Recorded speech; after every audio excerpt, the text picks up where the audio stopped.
এই ইফাত, ঝাড়ু দেওয়া শেষ হইলে এক বোতল পানি নিয়ে আসো ভাইয়ের জন্য।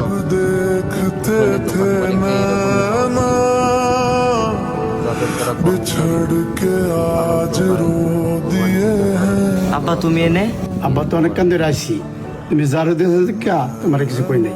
তো কি লেগাইছো? কুরবানি আছে 2-3 দিন, কুরবানির ব্যবস্থা কি করছো? আরে কুরবানি কেমনে দিমু? আমার কাছে 5-6 হাজার টাকা আছে, আর কিছু দিয়া তুই একটা ছাগল নিয়ে না।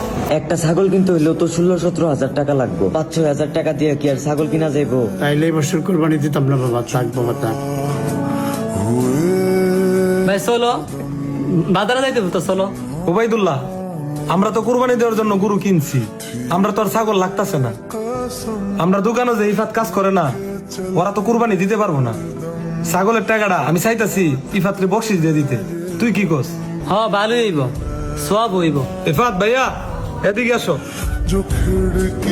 ঈদের তো আর 2-1 দিন বাকি আছে, কিনাকাটা কেমনে কি করলাতে? এই ধরো, এটা তোমার ঈদের বকশিস। ভাই এত টাকা? কুরবানি ঈদে তো এত টাকা বকশিস দেয় না। আরে দেই, বেতন আর বোনাস একসাথে। ভাই একটা কথা কই, আপনি যদি বেতন আর বোনাস না দিতেন আমরা কুরবানি দিতে পারতাম না। ইফাত, একটা সময় আমিও কাজ করতাম, জুতার দোকানে না, মাটি কাটতাম উড়া কুদাল নেয়া।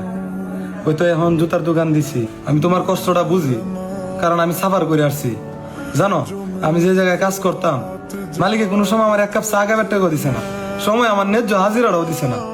আমি বুঝি তোমার কষ্টটা, কারণ আমি যে কামলা দিয়ে এত দূর আসছি।